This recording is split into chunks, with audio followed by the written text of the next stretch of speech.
on this program that we're from that we use called Discord, we have a server set up, and when we told people about it, they asked a couple questions, and one question came from a user called I Am Skeletor, and he said, "What's your favorite song / album that you've produced?"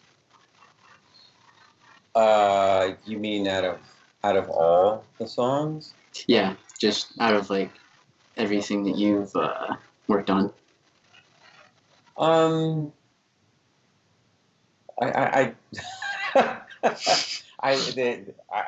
have one. You don't have one? No. There's no. It's impossible. I mean, each recording has got its own special kind of meaning for me. So obviously some are more significant than others. Some have done better than others. Some I feel had more value for me personally. Some were more fun making than others. It's so variable. Some some of them were more difficult. But they all. It's like it's like asking which of your children do you prefer. Oh, okay. You understand what I mean? Yeah. Yeah. It's tough. I mean, there's some records I've worked on that I'm frankly not fond of, but those are so few and far between. Most of them I really feel very close to and, are very significant to me, but they're all different. Well, that's cool. It's an interesting answer. Oh, I try to specialize in those. And we had another person who had a follow-up to that, and he said, "What was your favorite song from Untouchables?" Yeah, I mean, that's one. That's one I can't answer. Some of them. There are a couple that I think I preferred more than others. Like, this is kind of difficult for me because I don't like. I'm so used to them as the working titles. Like, you guys know the songs as Here to Stay and Alone I Break or whatever. Like, I don't know them like that. Like, I just remember them as working titles. Oh, really? Okay. Yeah, it's really funny. That's interesting. But yeah, I mean, I do know that the song Alone I Break, that was kind of like a standout for me in a way, and it was that because it was one of John's first. He'd been working on a lot of stuff separate from the band. Like, we would go to his house in the evening after I'd worked with the other guys in the day, and he'd mess around with stuff. And I remember he demoed this thing, and I came to his house and heard it, and I was like, oh my God, this is absolutely fantastic. Like, he actually started with this really cool riff on this, on like an acoustic, 7-string, like a weird guitar to start with. And, I heard this, and it was fantastic. And I'll never forget, we worked on it and worked on it and worked on it. I think it was 2 days. And I remember sitting with him at one point, and I don't remember what he did. I think he was staring off into space, and he went, we were listening to it in the car or something like that. And he was like, I can't believe I did this. And when he said that, I kind of got chills because I was like, this is a really big moment for this guy because he created this song completely away from his band. And it was something that was very different from anything else they'd done. And, and he just was so proud of himself. It was really fun to be part of that, Mm-hmm. Of course, yeah. Yes, that was a great experience. I'm sure, awesome. Yeah. Yeah, that would be really something just to be almost mind blown by something that you created that sounds that good. Well, yeah, and I think he really, obviously I was raving about it because it was so different, and it just didn't sound like anything else they had done. And, and it really it's got a very strong personality. It's got its own mood. It stands apart from the rest of the songs on the record. And it was fun to collaborate with him on that and to help him get to a place where he could like look at himself and go like, wow, you know, I could do this all by myself. This is really, you know, this is what an amazing feeling this is. You know, I mean, he really, just to participate in him having that recognition of himself was a lot of fun to see. Sweet. Another question that someone wanted to ask was, his favorite song is Thoughtless, and what was like the process to make that song? All the songs that the band came up with were pretty much the same. Like there were songs that the band created because John wasn't always in the room when we were doing pre-production. You know, he was on a different timetable than everyone else. And, you know, he like the moment he got up, I think he would just start working. But we were working at this one house, and, you know, we'd all show up there, and the band would just sit down and, you know, they'd come up with riffs, and we'd pretty much string parts together. You know, they'd jam a little bit, or someone would bring a part in that they'd come up with previously, or just, you know, from fiddling around, and they would try and build a song around it. You know, once we felt like we had a bite or something that was really worth pursuing, we would dig in and, you know, see where it took us. And that's really where Thoughtless evolved from. So I do know that. I do know that title, and it was really cool. You know, like the ones, there were a couple that, you know, that wound up getting scrapped, but with the ones that didn't get scrapped, like you just knew right away that this was going to turn into something great, and we would just stick with it and really kind of push and push and push until it turned into something, you know. And I would just be there.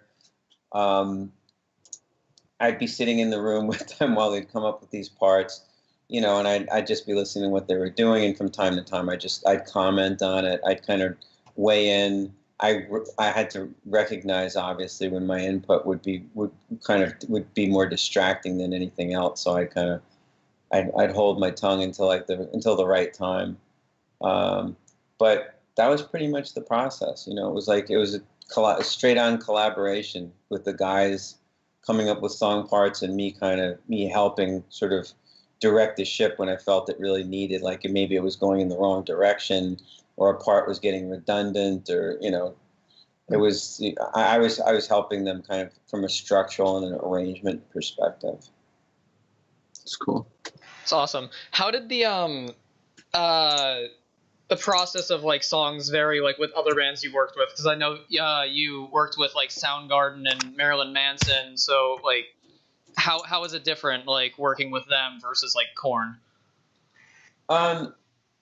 Usually, well, it's not really usual. Everyone has their own way of doing stuff, but optimally, it's good to work on a project where most, if not all, the music is composed before you go into the studio.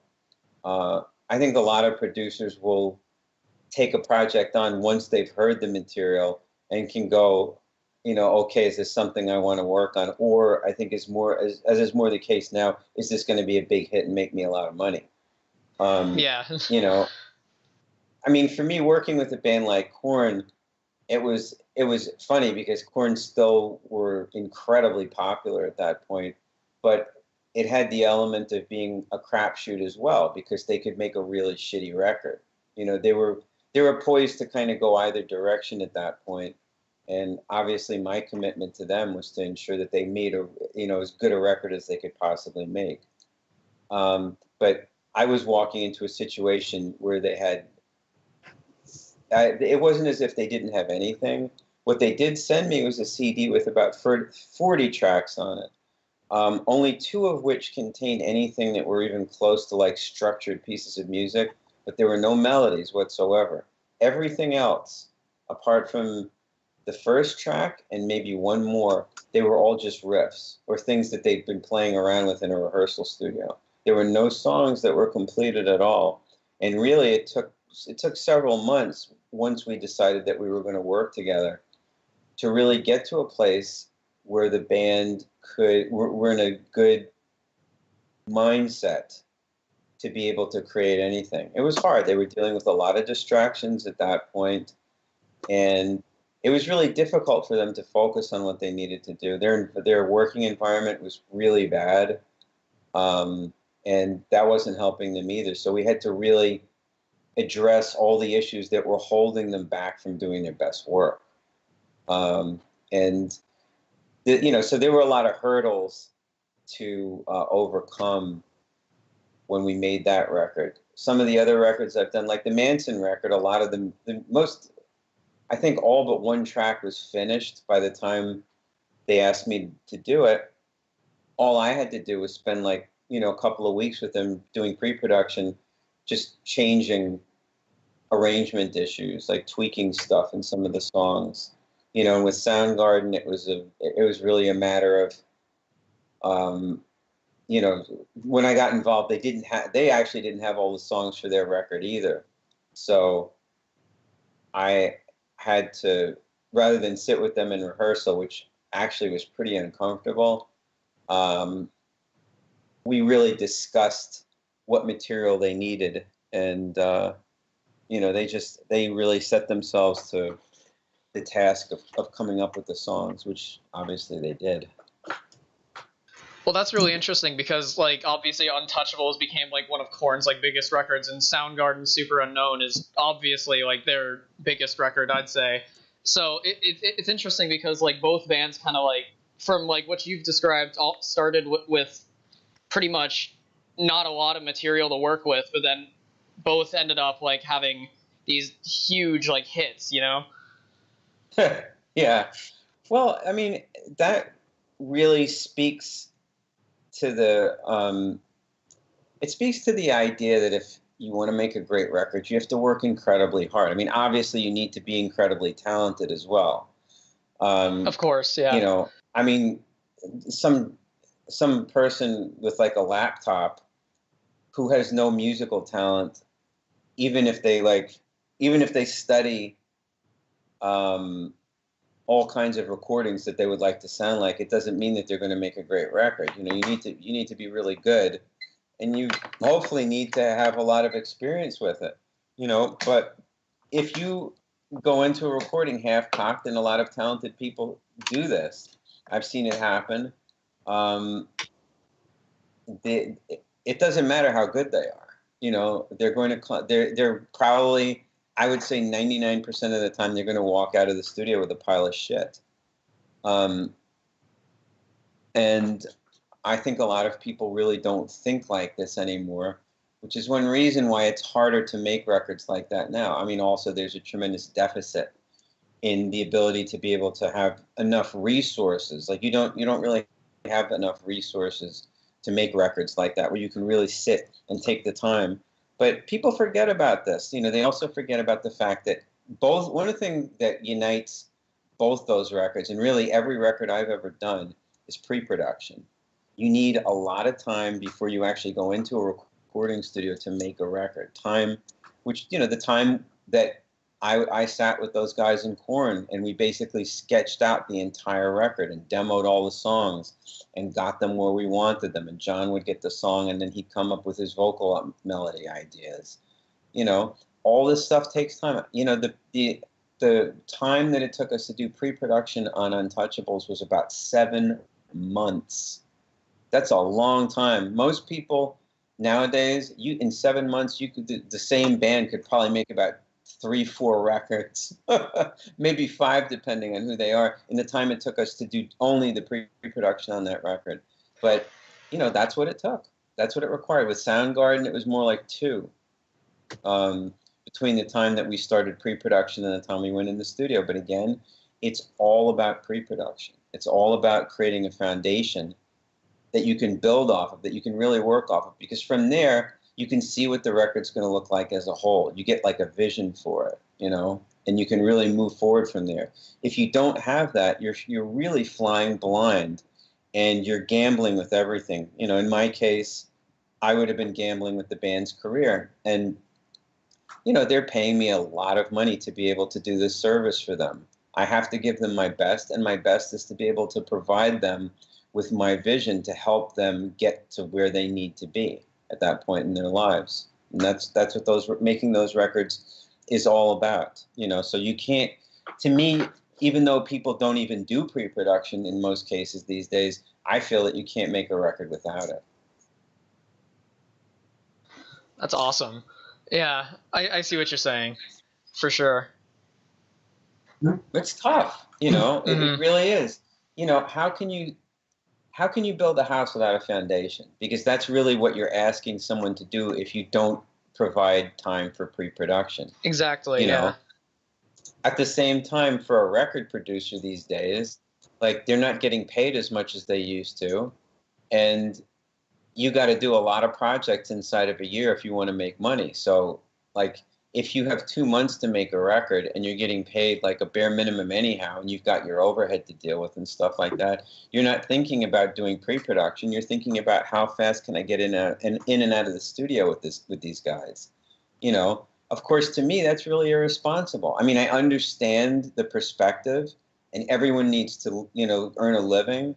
But at the same time, you really have to think about the people you're working with. It's like, okay, I can walk away from this and go on to something else, and I'm not going to be as affected by the outcome. But what happens to these guys whose record I'm producing if I don't put the time in? You know, if I don't give them everything that they need to be able to make the best record, you know, I could be helping them detonate their own career. That's something that I couldn't live with, you know? Right.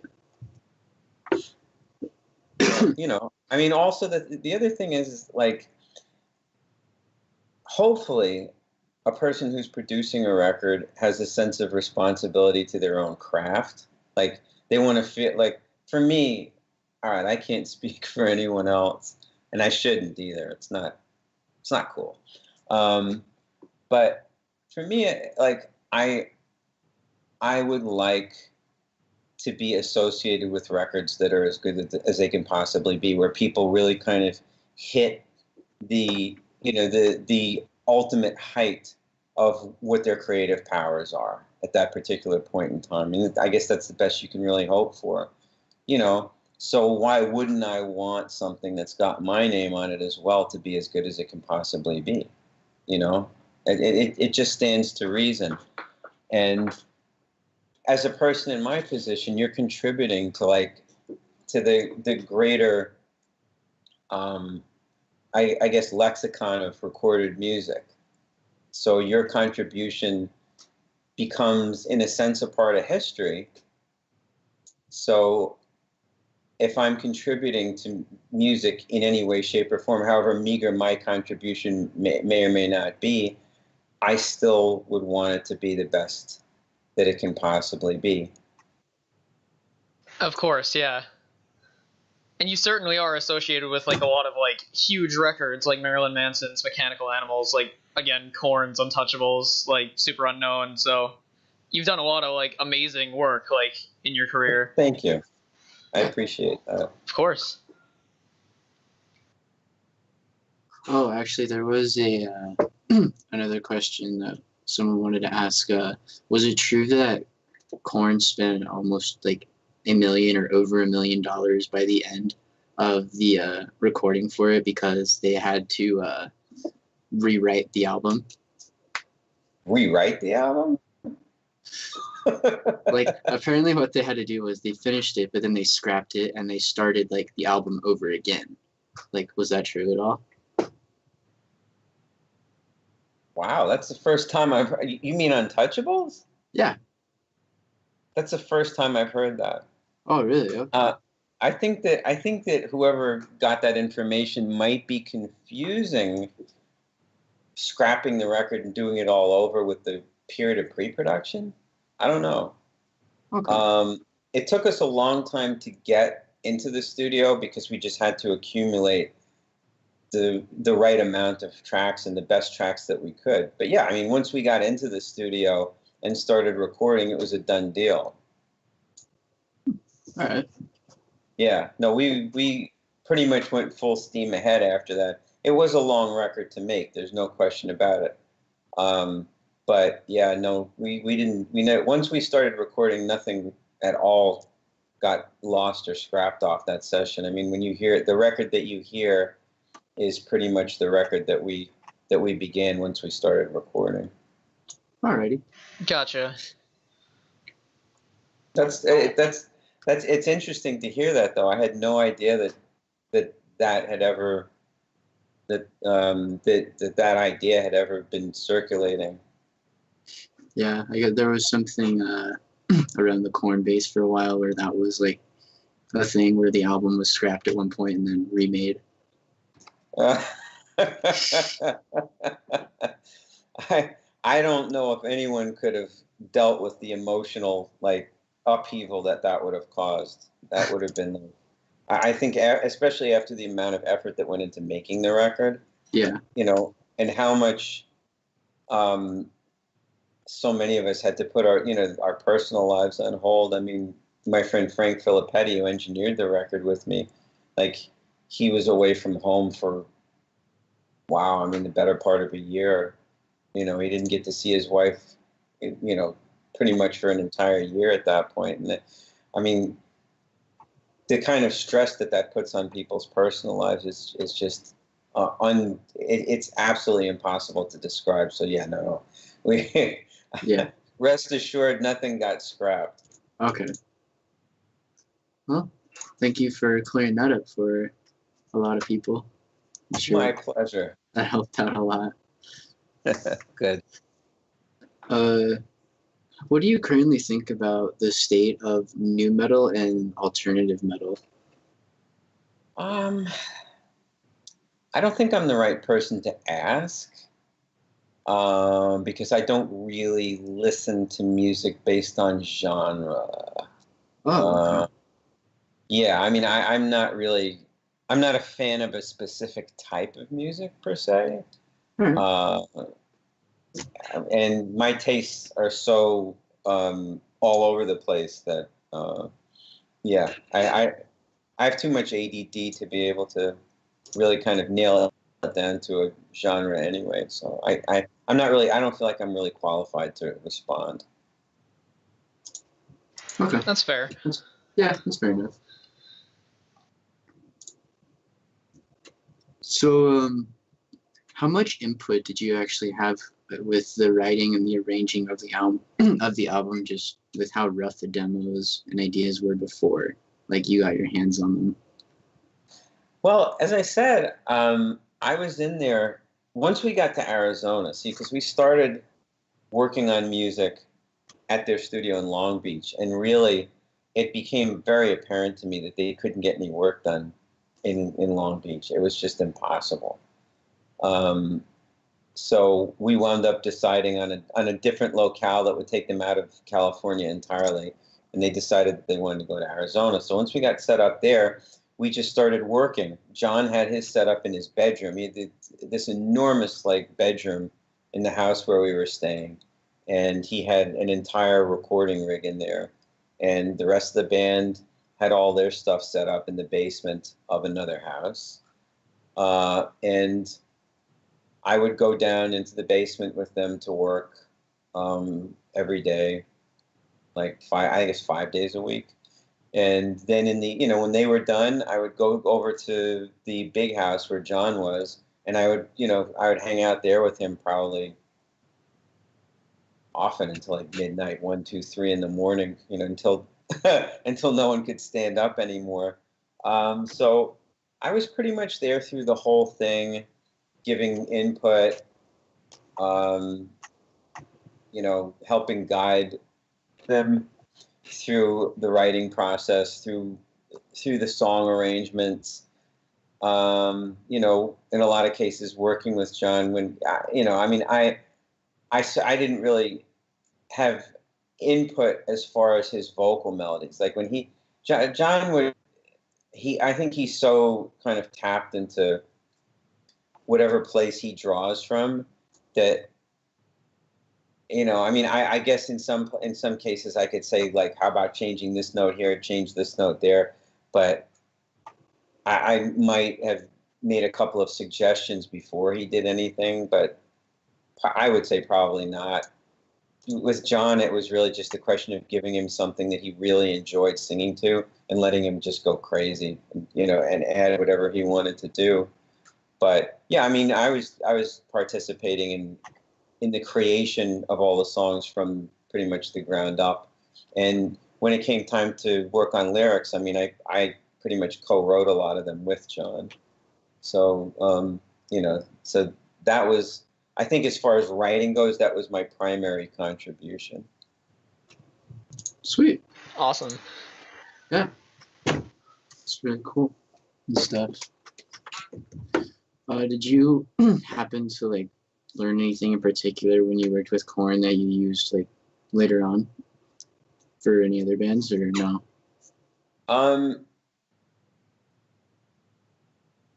I'd say the answer to that is that anytime, certainly if you care about the process, if you care about the process of production, and for that matter, the process of being creative, anytime you get in a room with people, you're going to learn something. I worked on that record for like 15 months. You know, if a person in my position doesn't learn something in 15 months from working as hard as we did on a record like that, then they're really not paying attention to what's going on around them. It was really, that record was definitely a life changer for me. I mean, it was an incredible process. It was really, really rigorous. It was very, very hard. It was kind of backbreaking. And in hindsight, it was worth every second of it, you know, because I think it gave them something that they really wanted and that they really needed. And I think it helped me become a better listener, be a little bit more compassionate regarding the people that I work with. But also, there were times when I had to be really tough with those guys. You know, so I think a lot of it also was that it really kind of kind of instilled a lot of my own instincts about how I work, generally speaking. It drove a lot of that stuff home, and I felt even more confident about working that way going forward. You know, at the same time, it was a very unusual situation because this is a band at that point that essentially they had an insane amount of resources. They came with a record company that essentially showed us a blank checkbook with a book full of blank checks and said, essentially fill in whatever amount you want to fill in. We just want the best record that you guys can make, and we don't care about anything else. You know, and obviously when you offer people something like that, they're not going to think of how to economize on that. It's going to be the best of everything. It's going to be the absolute best that you can get relative to the process that you're in. And you know, and that's important. You can see the difference between making records where people where people are very conscious about economizing, as opposed to working smart with, you know, as wisely as possible with the resources that they have, which is how I think people used to make records. But then making records where you have all the resources and your efforts are pooled well, and you're really dedicated and you're directed in a very specific direction. You know, you're oriented in one way, and you're using the resources really, really well. And I went through a lot of different changes and tried a lot of different things, and I realized in the long run that, like, after that record, that even though people don't have those kinds of resources to make records anymore, which is kind of weird to me still, like, how can we be like 12, 13 years down the road from that record, and people don't have fewer resources to make records now. But it's better, certainly for bands like that, to have lots of resources, you know, and the ability to work in a way that's comfortable for them, as opposed to imposing, like, yeah, you're going to make a record, but like, you can't do it like this, you can't do it like that. We're not going to give you someone to help record your demos, and you're pretty much on your own, so fuck off. You know, like, tough, play it for me when it's done, instead of okay, we're going to give you all the resources that we can, or all the resources that you need to get this thing finished, you know. So that it was a reminder that it's really good to have all that stuff, and to allow artists to explore every avenue that they want to go down, you know, because you just never know what you're going to find. And that's some of the most fun, you know, just kind of going down taking these weird tangential paths and coming up with amazing stuff that no one has ever heard before or would have expected. Right. Yeah, that's awesome. What was it like working with Red Hot Chili Peppers and seeing like Flea play and record? The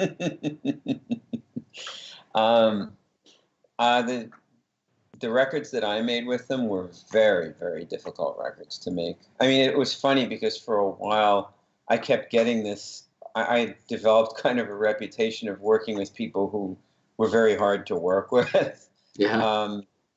Which was kind of interesting to me, because I just never saw it that way. I never thought of these records as being hard to do, even though in hindsight they were. I just did them. But the Chili Peppers records were both difficult, you know, each one for different reasons. The first one, because at the time that we did it, like, the record company hated them. They had no resources to work with whatsoever.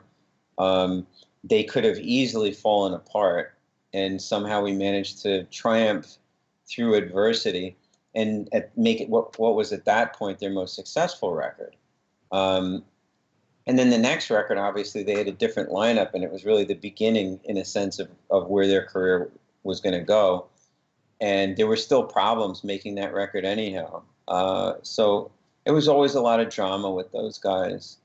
But it was worth it. The records turned out great. I'm very happy with them. I presume that they are as well. Although I as I understand it, they weren't as happy with Mother's Milk. But it was also like their major stepping stone to the rest of their career. So it's a very, very important record for them. And I'm really proud of those records. And as far as watching Flea play, I mean, he's like a human dynamo. I mean, there really isn't anything like it.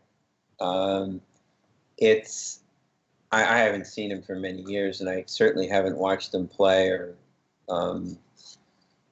recorded him. But I just remember what it was like. I mean, he's this. Well, he's not. I was about to say he's tiny and little, but really, I think he might actually be a little taller than me, or at least my height. But you know, he just strapped the bass on. And I mean, he was crazy enough without the bass, but he strapped the bass on and he turned into this, like, it was almost like this demonic presence, but it wasn't like an evil demon. It was just sort of like this force of nature that like a freight train. I mean, you just wouldn't want to get in the way of it. I mean, he'd have these like crazy facial expressions. He'd be hunched all the way over, just whacking the shit out of his bass. He hit his bass so hard that he would make these like deep holes in his thumb.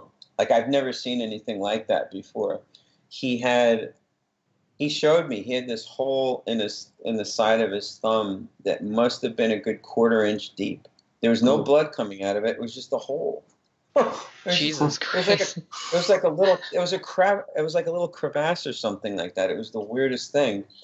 And he, you know, he definitely whoever he was when he wasn't playing bass, once the bass was on, he just turned into this, like, as I said, a force of nature. I mean, I remember one time I saw them perform out here, and they're playing a song, and in the middle of the song, he like strides really quickly right over to the roadie, and he's got this blank expression on his face, and he starts shouting, "Shaving cream, shaving cream, shaving cream." Like he doesn't stop saying shaving cream until the roadie hands him a can of shaving cream. Because I guess that was the point where he decided that he was going to either spray shaving cream on himself or someone else. But the point is that he was so kind of in the moment with all this stuff. Like there wasn't, the brain would shut off completely, and he'd just go into this kind of weird hyperdrive. I mean, it's actually really inspiring. So yeah, it was really a lot of fun to see him do that. I mean, we did a song called "Nobody Weird Like Me" on Mother's Milk, and the bass line was essentially it's like a 6/8. Actually, it's 3/4. And he has to play like and it's actually something that's almost humanly impossible to play. Like you couldn't really do it. So we tried slowing the tape down for him, but the bass didn't sound good, and we couldn't really tune the bass properly without it sounding wacky. So he was like, "Fuck it, I'm just doing it." And we had to keep stopping because he just play as long and as hard as he could until he like went out of time, and then we just go back and punch in where he lost his time. But I really, there haven't been too many other times in the studio when I saw someone that, like, you know, absolutely focused. Like he didn't get pissed off. He didn't like I've seen people get pissy when they can't get a part or when they have to keep going back and fixing stuff. But he wasn't like that at all. He just kept driving and driving and driving at it. All he wanted to do was play and get the part, and he was really, really very, very clear in his mind about what he wanted to do, how he was going to do it, and you know, he didn't stop until we had the song done, and that was it. It was amazing. Wow, that's new to me. It's just I can't comprehend like the thought of, I guess, the hole in the thumb at all. Well, listen to that song. Actually, it's really interesting. Like when you listen to the bass figure in the song, and then you think about the fact that he's essentially using his thumb and his pointer finger, and it's once in a great while his middle finger to do all this work. And you consider the speed of the song, what he's playing, and how he's doing it. It's really hard to comprehend the amount of effort and also like skill that went into doing something like that. You know, also the ambition to actually come up with a part that you know is going to be really hard to play, but saying, hell, I'm doing this anyhow. I like it. This is the part, and that's it. I don't care how hard it is. Most people these days, they would figure out a workaround. You know, they'd be like, that's too hard for me. I can't handle it. You know, let's do it one time and sample it and drop it in. Or maybe I'll just make it easier. I'll just change the figure. But he wasn't like that, you know. He just played it and played it and played it until he nailed the part. Yeah, That's incredible. That is incredible. Yep. Oh yeah.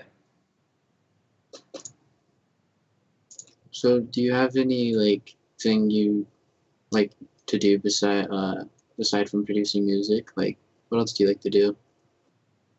I like to go hiking. No, well, I mean, I have a family, so I enjoy spending time with them. I write a lot and about music. I mean, music is an obsession with me, as is all art. You know, I mean, my work is pretty much my hobby as well. These are the things that I love, and that's pretty much my life. And you know, apart from family and a couple of, you know, other things, that's really about it. You know, and I don't feel like I'm missing out. Cool. Do you often put out your own music, or? No, I don't. And I really haven't done I haven't done that much stuff on my own until recently, because so much of what I did or have done in the past is collaborative. I really like to collaborate with other people. Uh, I find that it's always fun when an artist is kind of stuck in a place on their own record. It's fun to come in and be able to kind of brainstorm with them and figure out a way to be able to get them out of their out of their little rut. Like with John on Untouchables, it was lyrics. He was having a really hard time, so we wound up working on them together. And with the Chili Peppers, I wrote melodies for a couple of their songs, and that's most fun for me. But I am definitely starting to work on my own stuff from time to time, and that's it's new ground, but it's fun for me also. So we'll see what happens with that. That's cool. Awesome. I hope it works out well for you with that. Thanks. I mean, I'm not doing it because I want to get anything out of it. It's more of the satisfaction and enjoyment of just doing something like that. Oh, yeah. I mean, I also feel that any recording that I've worked on has my essence on it because I put so much into them. Mm-hmm. And, I like to think that sonically, as well as the feeling of the record, like the actual intent, what the record's trying to say, and what the artist is trying to say, that I'm filtered through that as well. So I do consider all those records, even if I haven't written stuff on them, to be an expression of myself as well. That's cool. I don't really know what else to ask. I don't have anything else per se. Okay. You got anything here, Riv?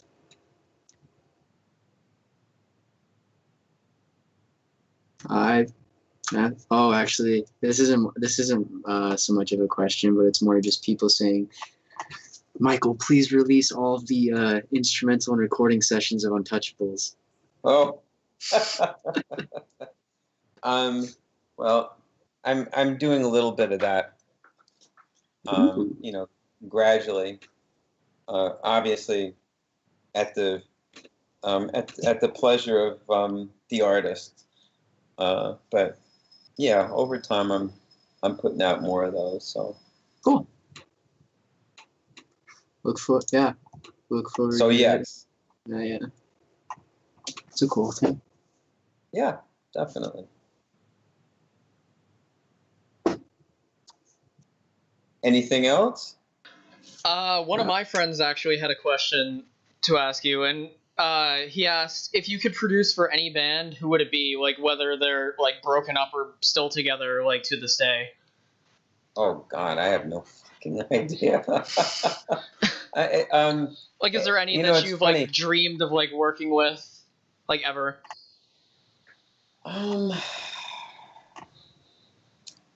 It's funny because every time I get asked that question, I feel like I'm kind of something in my brain kind of shuts off. I'm not sure why. It's so hard for me to answer that question.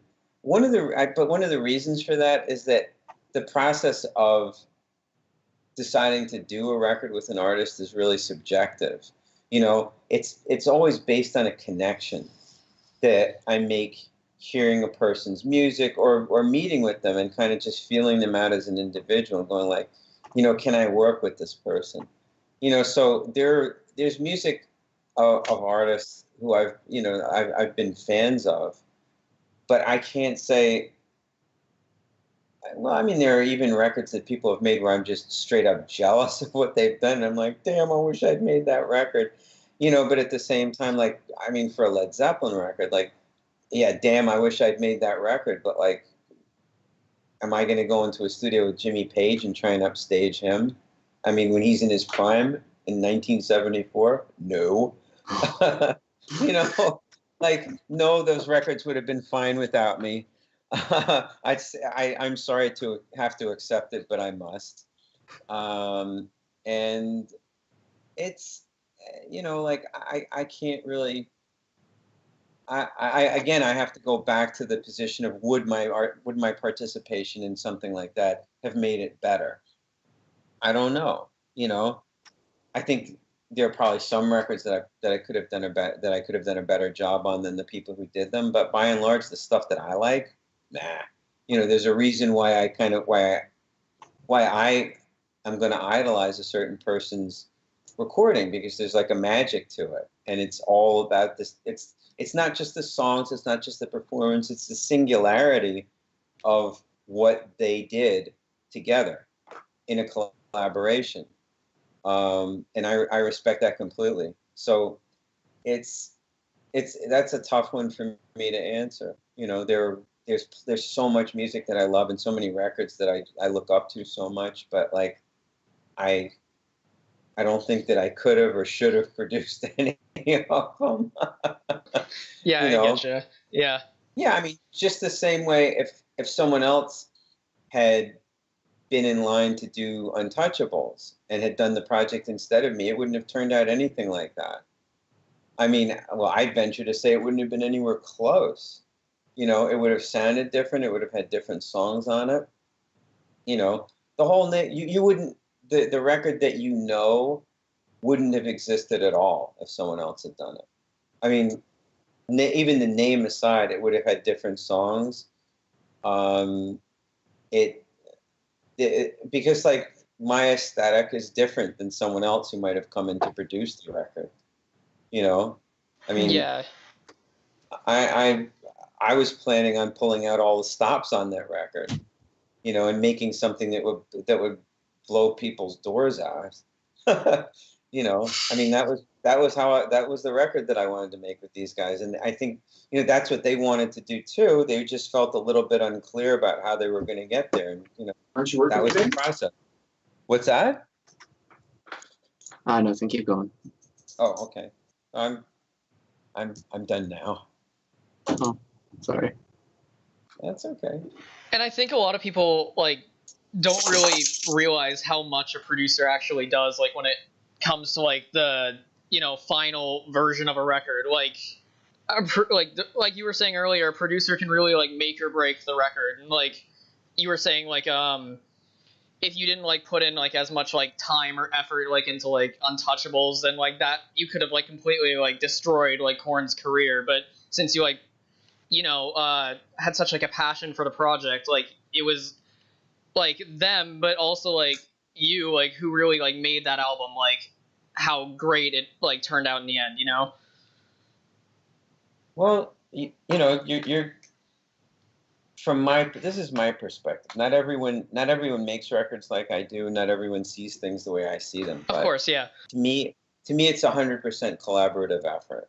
If you're not willing to get into the trenches with the artist you're working with, and even try and see the world through their eyes for the duration of the project, then you're definite and empathize with them as well. Then you are potentially in danger of doing something very bad. You could really wreck their career if you don't consider all the variables that are at play. I had to look at their recording from many different directions. For one thing, there was their personal lives, and how that impacted on them when they were trying to create. This stuff is very important. Not everyone comes into a recording project with the same baggage and the same conditions. Some people show up at a recording session with all their songs finished and ready to go. I did a record with a band called Soul Asylum they actually did wind up writing one song before we, write in the recording studio, which was a first for me as well. But they had their two main songs complete before we even met. Almost the entire record had been sketched out at that point. And compared to making Untouchables, it was pretty easy. It was hard work, but it was, relatively easy. Some people show up with nothing and they want to have something just get created, or they need to have something created literally out of thin air. So you have to fashion this thing that never existed before, and in some cases hasn't even been seen until you're involved with them. And in some cases as well, as the producer, you have to have the vision for the record. Like you actually have to be the individual on the project who's retaining what the vision for the entire scope of the project, what it's going to look like, how it's going to feel, the kind of impact that it's supposed to have, you know, like, and in fairness, I think to the artist, unless that's something that they can maintain while they're trying to create music and perform it, it's best that there is someone who's outside the band architecture who does this.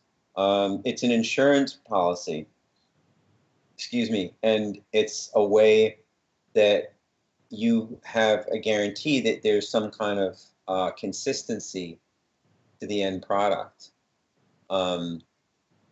You know, I mean, this is another responsibility that I have, being able to have a vision for an artist record and being able to maintain that. Because that when you work inside the confine of a vision, it gives you like a bunch of parameters. Does this make sense? Am I speaking a little too abstractly here? No, it makes perfect sense. Yeah. Okay, good. You know, you have to, if you kind of have a sense for the way something is supposed to be, then you kind of know that you can sense the bound. You can see if you can see what it is, you can also see what it isn't. You know, so you can see the borders, you can see the boundaries that separate what it is from what it isn't, and you know that when you stray too far into what it isn't, you have to rein it in and pull it back, which gives you a lot of latitude for experimentation, just as long as you recognize when the experimentation goes into a direction, goes into the area of what it isn't. You see what I'm saying? Yeah, definitely. You know? Yeah, yeah. So it's, you know, the artist is not necessarily going to have that same perception of making a record. And quite frankly, as I was indicating earlier, I don't feel like that's his job, unless he can really be that objective about his own work. And frankly, I've seen very few artists who can be that objective. It's not their job. Their job is to compose music and perform it, and do that at the highest possible level. And really, no one at any level should ask any more of an artist than that. Like, do your job, do the specifics of your job, and do them to the best of, and do them to the best of your ability. That's what everyone who does a job, especially in a creative field, should do. Like, don't ask me if I'm the artist, for example, to run the Pro Tools rig. Don't ask me to figure out how to edit tracks together.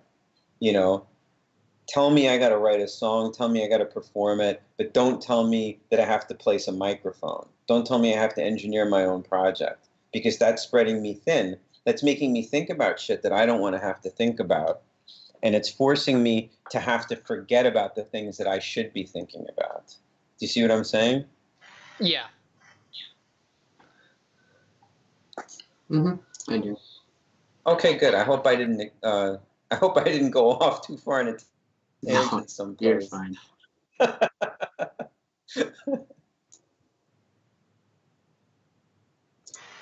Well, I think that should be it, unless you have more questions, or if there's anything you would like to say, Michael. No, I'm spent. No, I think I'm in more of a responsive to questions place than a kind of extrapolating on stuff that I probably shouldn't be talking about. Oh, actually, I did have one thing real quick. Oh, good. Was it really cool to go to 3 different places when you recorded Osmosis with Ozzy Osbourne? 3 different. You mean 3 different locations? 3. Were there 3? Didn't you go to New York and then France the other time? I forget what the third place was. It was really 2, I think. Oh, it was 2? Okay. Well, I mean, actually, I had to travel around quite a bit because one of the guys who wrote music on the project was in Vancouver, and then I had to go to London to spend some time with him. And some of the people who wrote with him came to London to work with him. And I had to go look at studios in London as well, where we didn't wind up working. But, I mean, it was a lot of fun working in Paris, you know. Yeah. It was a great time. But it's, you know, I love Paris as a city, but the studio, yeah, I mean, at the end of the day, sightseeing is one thing, and being in a different country is, everyone should do it, but the studio facilities are the most important thing if you're making a record, and the environment. And that studio that we worked at was really one of the best studios I've ever been in my entire life. It was incredible. And yeah, that just helped make it a really amazing, amazing process. I was living in New York at the time, so it wasn't a stretch for me to have to work there. You know, it was really easy. I would just drive back and forth every day. But yeah, you know, I mean, I've worked on other projects that were similar to that. I mean, on Untouchables, we did most of the recording in Southern California, but we went to Vancouver for 2 months, 3 months, I think, to try and do vocals, which was a total cock up. But yeah, I mean, I'm used to working on projects where we move around a lot. But yeah, I mean, it's, you know, what are you going to say? You're in Paris, like, it's fantastic. You know, going out late at night with a guy like Zach Wild and getting shit faced at like a local bar.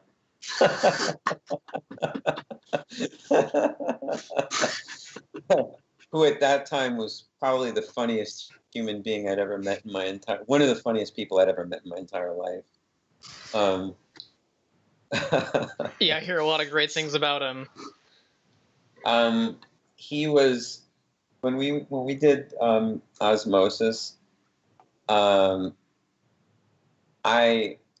don't think I really don't think I'd work with someone who just enjoyed himself so much and was so full of life. I mean, he did tend to drink a little too much at times, but he always, no matter how much he drank when he was in the studio, and this is crazy because he could fill a waste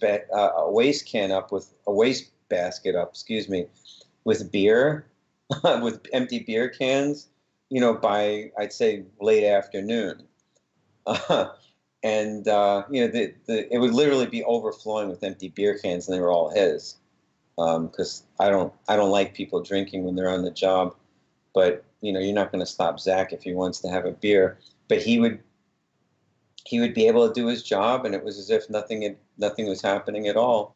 But he was so much fun, and he loved music so passionately. Like, he and I would sit around in the studio after we'd be done recording at like 2 and 3 in the morning, and I was supposed to be going home, and you know, sometimes there'd be a car waiting for me, and we'd just sit there and listen to like Beatles records and like ABBA records and stuff like that. Like, we were both like big ABBA fans, you know. So we just sit there blasting Dancing Queen over the studio mains.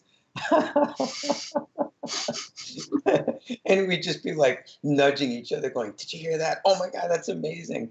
You know, I mean, because the arrangements in those songs are really incredible. But it was fun, you know, it was fun. He was just so inspired by everything. And it's great working with people like that. Yeah, that's cool. It's kind of cool to hear from somebody else about Zach.